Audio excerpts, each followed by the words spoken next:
talk to you about a strange subject.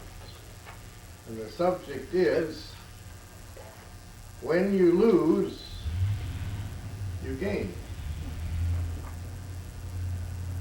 There are a number of things that were lost or left behind as we look through the Bible, and each one was a gain to the individual who left behind the things that were important.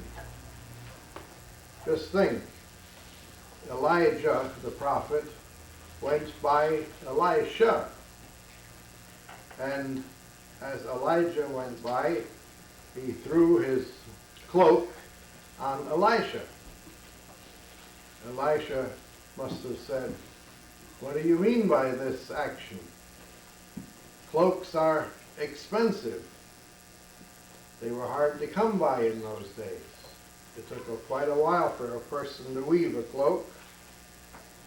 And I'm sure that Elijah said to Elisha, "Come and follow me." Well, here was Elisha plowing with 12 yokes of oxen. So that must have been a sight in itself, and a project to turn a plow with 12 pair, I should say 6 pair, 12 oxen. And you know, he just dropped those reins. He said to Elijah, "Give me a few hours, and then I'll follow you." At the time when Jesus said this, "Drop your plow and follow me," and you had said that to Jesus, Jesus would have said, "You are not ready for the kingdom yet." That you're supposed to drop everything and follow Jesus. But in this instance, there was a reason for it. Elisha took 2 of those oxen and prepared a meal,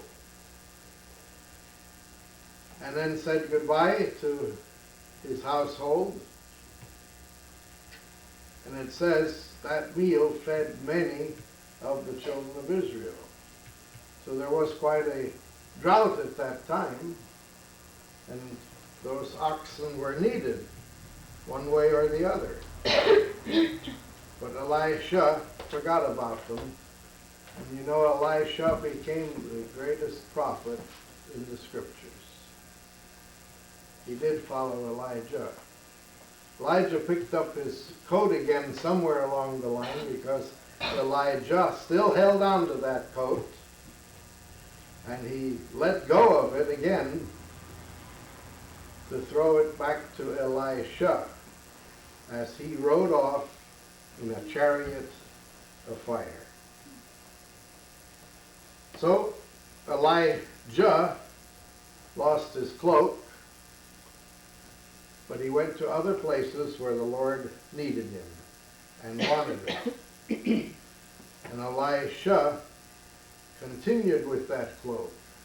And most of the miracles that he did thereafter, he did using that cloak. Like crossing the Jordan River, he just dropped the cloak on the water of the river. The river parted for him to go through. And there are other very incidental things that he did with that cloak. But our point is, he left his oxen, he left the plow, he left his family.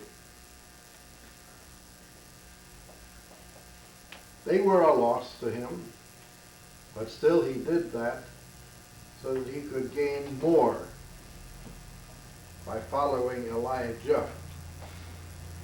Elijah taught him many things. If you wish to read this incidents and prophecies of Elisha, 1 Kings 19, chapter and on. Some things in life we relinquish to our loss, others to our gain. But for today, we want to just think of the losses we have and the gain received by that loss. Abraham was asked to leave his homeland. Ur was a very wealthy and thriving city in the land of Chaldea. But it wasn't a place that God wanted him to have and wanted Abraham to set up the family of God there, where God would show Abraham to go so that his son would be in the proper place when he came to save the world. And so Abraham left Ur and its idolatry, that he might follow the leading of the Lord and become the father of the nations, especially the father of one nation from which the Redeemer should come. And he just thus, the loss of his personal property, the loss of his homeland, became a great blessing, so that we know that Jesus was born in the land that was given to Abraham. Abraham was told, now look, in all directions, as he was on Mount Moriah, God says, in all directions, as far as you can see, that is the land that belongs to you and your posterity. And the regular original lines of the land of Israel was from the river Euphrates in the north to the river of Egypt in the south, from sea to sea, Narragansett Sea, to the Mediterranean Sea, to the Gulf of Aqaba. That was the boundary of the land of Israel, and that's what it's going to be during the millennium too. An interesting story comes to us when Joseph was sold as a slave to Egypt. And while he was there a slave in Egypt, he showed quite a lot of proficiency that Potiphar trusted him completely with everything. And Potiphar was a captain in the army of the Pharaoh, and so the Pharaoh deployed Potiphar and his men to different places. And so Joseph was left in charge of Potiphar's land and goods. And he was a good steward. Potiphar really trusted Joseph. But one day, Joseph perhaps delivered something to Potiphar's wife, and she said, "Stay with me." And he said, "Oh, no, ma'am. Do not cause me to sin." And she says, "That's not sin." And she grabbed a hold of him, and Joseph just left his coat in the hand of Potiphar's wife. Now, Potiphar's wife was angry at Joseph for spurning her. As soon as Potiphar came home, she says, "Look what your servants did. Came into my room, wanted to molest me, and I told him to get out. And he got out so quickly he left his coat behind." That's not quite the way it was it? And poor Joseph ended up in jail. But God is still with Joseph. He's helping him. In jail, Joseph, through God's power, reveals two dreams. One to Pharaoh's baker and one to Pharaoh's butler. Joseph asked these men, "Please, ask about my situation. When you get out, because the Lord gave you a chance now to get out by answering your dream, remember me when you get out so that I'm in here innocently in jail."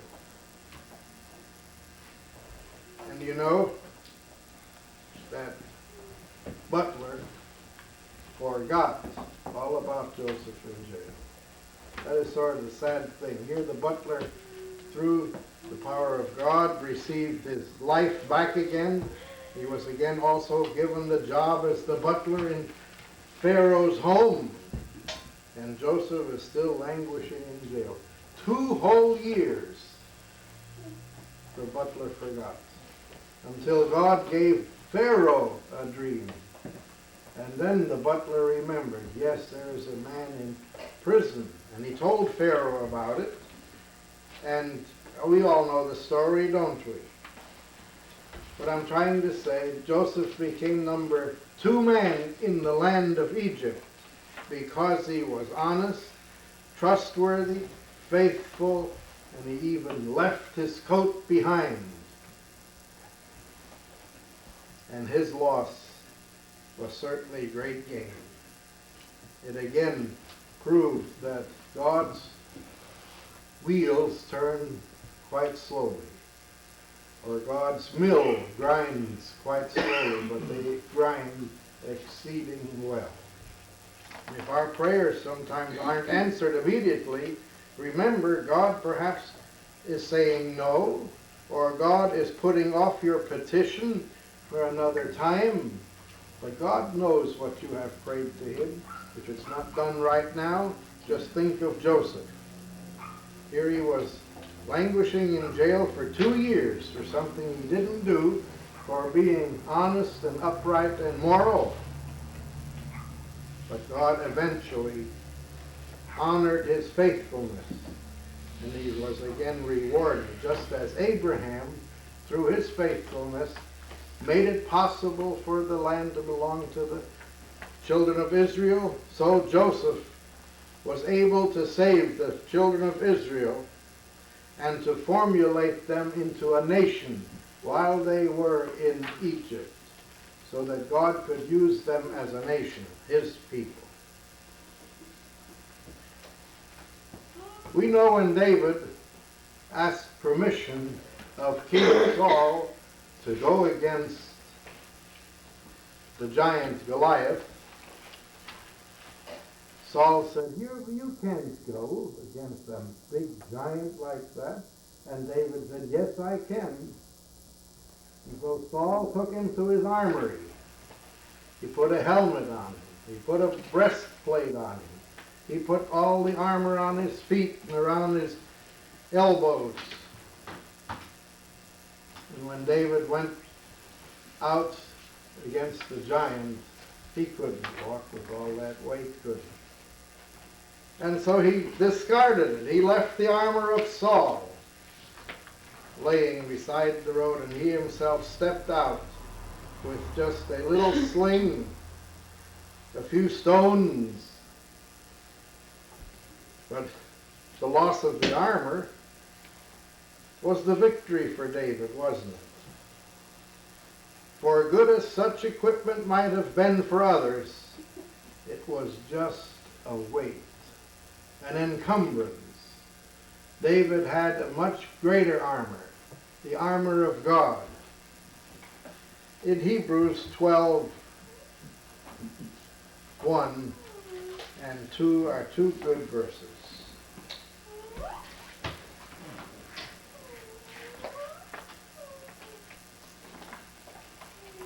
Wherefore, seeing we are also compassed about with so great a cloud of witnesses, let us lay aside every weight and the sin which doth so easily beset us, and let us run with patience the race that is set before us.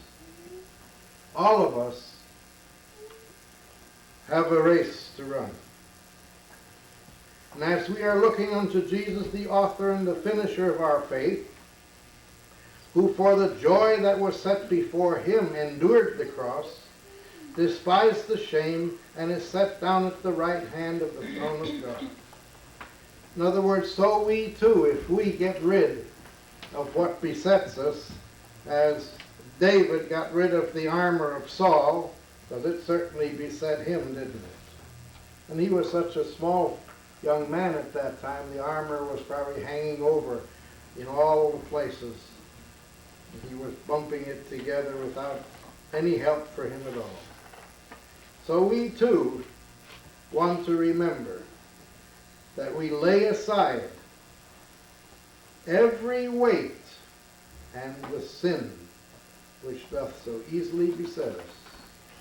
And so if we lose the sin, we are gaining eternity. And as David left the armor, so we also must get rid so that our exploits for good, in whatever we are exploiting, every minister exploits, every mother taking care of children is exploiting, and this exploit is for the good of God. Another individual that we read about that left something behind is found in John the 4th chapter. We talk about her quite frequently because she was a magnanimous woman, even though she was very similar to Mary Magdalene. She had many husbands.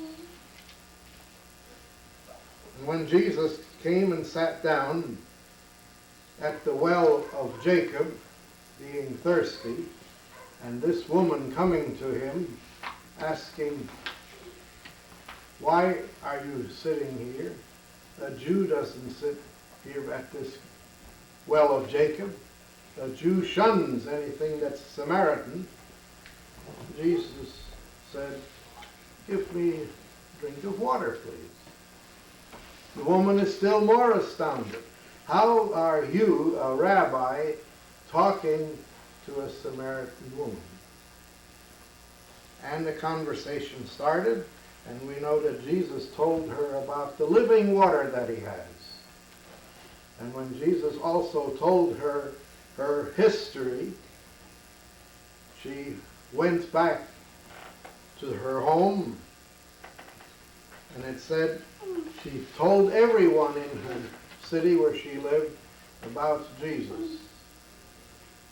The strange thing, she came to draw water, but she left her watering pot at the well. So she lost her place to get the physical water in place of spiritual water. And we often talk about this. A number of years later, Philip the evangelist goes to Samaria and has a revival. And it says all came, and all of them were baptized. I wish we could have a revival like that, to go into a city. I wish we could have a revival like Jonah had, going into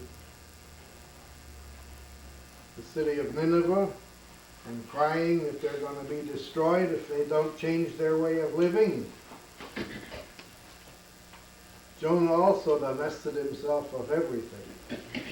He had a suitcase of clothes and other belongings, but he had to throw them into the water to lighten the ship, didn't he?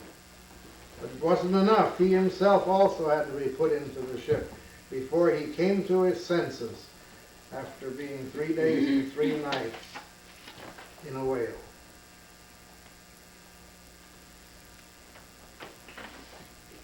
And so it's good for us to look at ourselves and say, what is hindering me from doing more for the body of Christ? What should I divest myself of so that I can do more things for the Lord? And our last personality that I have chosen for today was Paul. Paul left behind his misplaced religious zeal. Paul was a Pharisee, young man full of energy to do away with those people that called themselves followers of Jesus. Anyone that believes in that man Jesus has to be put to death, or has to be taken out of the way and put into prison. And so that was Paul's good deed. He thought he was doing wonderful for the Father in heaven by putting away the children of God that were now following Jesus. He did it for a number of years, incarcerating God's children, until he now was spreading out and going into another county, going to Antioch, going to Damascus, to there put the children of God into prison for believing in Jesus. And on the way to Damascus, we know that a great light struck Paul. And Paul was thrown from his charger. The light was so bright as he was looking up into the sky, he even lost his eyesight from that brightness. And Paul says, "Who are you?" And Jesus says, "I am Jesus, whom you are persecuting." Paul never realized what he was doing. He went to Damascus blind, and for 3 days thought about it. Have I been persecuting the wrong people? Have I been hurting the wrong people? And he came to his senses and must have said, "Woe is me, that I have put so many people in jail, that I was responsible for the deaths of so many people." Just think how sad he was now. Look what it says in Philippians 3.